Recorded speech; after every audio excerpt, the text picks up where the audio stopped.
हर हर महादेव। जी हाँ दोस्तों, आज के समय में हर कोई केदारनाथ धाम जाना चाहता है, लेकिन क्या आप लोग जानते हैं ऐसी कौन सी बातें हैं जो केदारनाथ धाम को अन्य किसी जगह के मुकाबले सबसे लोकप्रिय और सबसे पवित्र बनाती हैं? तो गाइस, आज की इस वीडियो में हम केदारनाथ मंदिर से जुड़े एक तो नहीं बल्कि 10 ऐसे रोचक तथ्यों के बारे में जानेंगे जिन्हें जानकर आप लोग एकदम हैरान रह जाएंगे। तो शुरुआत करते हैं नंबर 1 से। दोस्तों, क्या आप लोग जानते हैं केदारनाथ मंदिर की शिवलिंग ऊपर से गोल न होकर त्रिकोण के आकार की है, जिसे भगवान शिव के बैल रूपी अवतार का पीठ वाला भाग माना जाता है। इस शिवलिंग के निर्माण के पीछे महाभारत के पांडवों और भगवान शिव जी से जुड़ी कथा प्रचलित है। कहा जाता है कि कुरुक्षेत्र के युद्ध के बाद पांडव अपने पापों से मुक्ति पाने के लिए भगवान शिव जी की खोज में काशी निकल जाते हैं। ये बात जानने पर भगवान शिव जी खुद को एक बैल के रूप में बदलकर उत्तराखंड में छुपा लेते हैं। पांडव काशी से होकर उत्तराखंड पहुँचते हैं और वहाँ पर महाबली भीम किसी तरह से भगवान शिव जी को ढूंढ लेते हैं। लेकिन दिलचस्प बात तो ये थी कि भगवान शिव बैल बनकर जमीन के अंदर छुपे हुए थे, लेकिन वहाँ से उनकी पूंछ और कुबड़ दिख रहा था। भीम जब पूंछ को पकड़कर बैल को बाहर निकालने की कोशिश करते हैं तो ऐसे में बैल के कुबड़ वाला भाग त्रिकोण शिवलिंग का आकार ले लेता है और बैल के 4 भाग अन्य स्थानों पर जाकर गिरते हैं। इन 5 स्थानों को सम्मिलित रूप से पंच केदार के नाम से जाना जाता है। नंबर 2, पौराणिक कथाओं के अनुसार इस मंदिर को सबसे पहले पांडवों ने बनवाया था। कहते हैं कि पापों से मुक्ति पाने के लिए पांडव जब भगवान शिव जी की तलाश में केदारनाथ पहुंचे तो उन्होंने इस जगह की खोज की और यहाँ पर मंदिर का निर्माण करवाया था। और फिर बाद में 8वीं शताब्दी में आदि गुरु शंकराचार्य जी ने इस मंदिर का पुनः निर्माण कराया था। साथ ही में उनकी समाधि भी केदारनाथ मंदिर के पीछे स्थित है। शंकराचार्य जी के द्वारा केदारनाथ मंदिर की देखभाल व पूजा अर्चना का कार्य कर्नाटक राज्य के बीरा शैव जंगम समुदाय के ब्राह्मणों को सौंपा गया था। तब से ये परंपरा आज तक चली आ रही है। इसके साथ ही मंदिर के सभी पूजा अनुष्ठान व कार्य कन्नड़ भाषा में ही किए जाते हैं। नंबर 3, केदारनाथ मंदिर का निर्माण बड़े बड़े पत्थरों, चट्टानों और शिलाखंडों से किया गया है। इन शिलाखंडों को आपस में जोड़ने के लिए इंटरलॉकिंग तकनीक को अपनाया गया था, जिसमें कहीं भी सीमेंट इत्यादि का प्रयोग नहीं किया गया है। अब इसमें सबसे बड़ा रोचक तथ्य और रहस्य ये है कि केदारनाथ मंदिर स्वयं समुद्र तल से 22,000 फीट की ऊंचाई पर स्थित है। इतनी ऊंचाई पर इतने विशाल शिलाखंडों को पहुंचाना और उन्हें एक के ऊपर एक रखकर इंटरलॉकिंग करना किसी मानव के लिए तो सक्षम नहीं लगता है। इसलिए केदारनाथ मंदिर का निर्माण इसे और भी ज्यादा रोचक बनाता है। नंबर 4, केदारनाथ मंदिर भक्तों के लिए केवल 6 महीने तक ही खुलता है। मई से अक्षय तृतीया के दिन इसे खोला जाता है व दीपावली के अगले दिन गोवर्धन पूजा में इसे बंद कर दिया जाता है।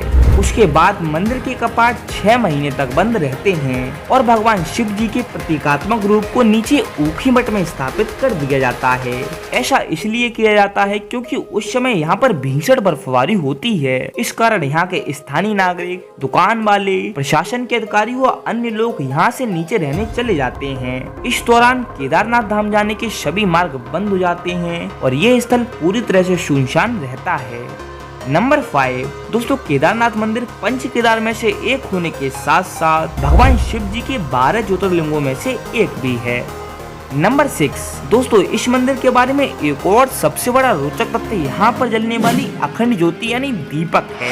दरअसल मंदिर के पुजारियों के द्वारा जब सर्दियों में केदारनाथ मंदिर के कपाट बंद किए जाते हैं तब मंदिर के अंदर एक जलता हुआ दीपक छोड़ दिया जाता है। इसके 6 महीने के बाद जब मंदिर के कपाट पुनः खोले जाते हैं तो भी ये दीपक जलता हुआ पाया जाता है। इसके साथ ही ऐसा प्रतीत होता है कि जैसे कल ही किसी ने मंदिर में पूजा अर्चना और साफ सफाई की हो।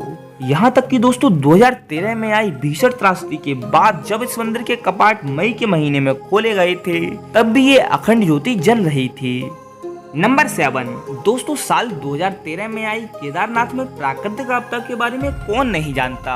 ये आपदा इतनी ज्यादा भीषण थी कि इसमें लगभग 10,000 से भी ज्यादा भक्तों की मृत्यु हो गई थी और केदारनाथ जाने का मार्ग व अन्य स्थल पूरी तरह से तहस नहस हो गए थे। लेकिन आश्चर्य की बात तो ये थी कि मुख्य मंदिर को कुछ भी नुकसान नहीं पहुंचा था। इसका कारण था बाढ़ के पानी में बहकर आई एक विशाल चट्टान, जिसे आज हम सभी लोग भीमशिला के नाम से जानते हैं। 2013 में जब बाढ़ का पानी तेज गति से केदारनाथ मंदिर की ओर बढ़ रहा था, तब उस पानी के साथ एक विशाल चट्टान भी मंदिर तक बहती हुई आई थी और मंदिर के पीछे आकर रुक गई। बाढ़ का पानी उस चट्टान से टकराकर दो भागों में बट गया। वह मंदिर के दोनों ओर से निकल गया। इस कारण मंदिर को कोई भी नुकसान नहीं हुआ। दोस्तों, ये एक चमत्कारी था जो संपूर्ण विश्व ने देखा था। नंबर 8, दोस्तों केदारनाथ मंदिर ने न केवल 2013 की प्राकृतिक आपदा झेली है, बल्कि ये मंदिर 400 वर्षों तक बर्फ में भी ढका रहा था। जी हाँ दोस्तों, आप लोगों ने बिल्कुल सही सुना। वाडिया इंस्टीट्यूट ऑफ देहरादून के द्वारा एक शोध किया गया जिसमें बताया गया कि 13वीं शताब्दी से लेकर 17वीं शताब्दी तक इस जगह पर भीषण बर्फबारी हुई थी। उस बर्फबारी में न केवल केदारनाथ मंदिर बल्कि संपूर्ण क्षेत्र बर्फ में दब गया था। तब 400 वर्षों तक केदारनाथ मंदिर पूरी तरह से बर्फ में ढका रहा। उसके बाद 17वीं शताब्दी में बर्फ हटने के बाद मंदिर पुनः देखने में आया और फिर से यहाँ पर यात्रा शुरू करी गई। मंदिर की दीवारों पर बर्फ से ढके होने के निशान आज तक देखने को मिलते हैं।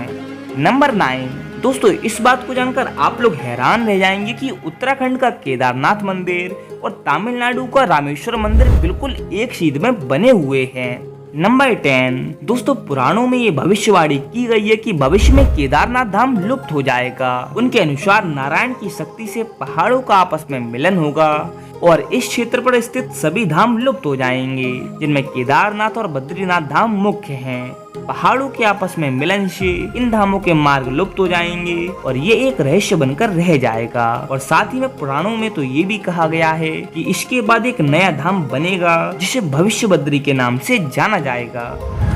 तो गाइस, आज की इस वीडियो में इतना ही। अगर आप लोगों को ये वीडियो पसंद आई है तो इस वीडियो को लाइक करें और हमारे चैनल को भी जरूर सब्सक्राइब कीजिए और साथ ही में हमारे साथ बोले हर हर महादेव।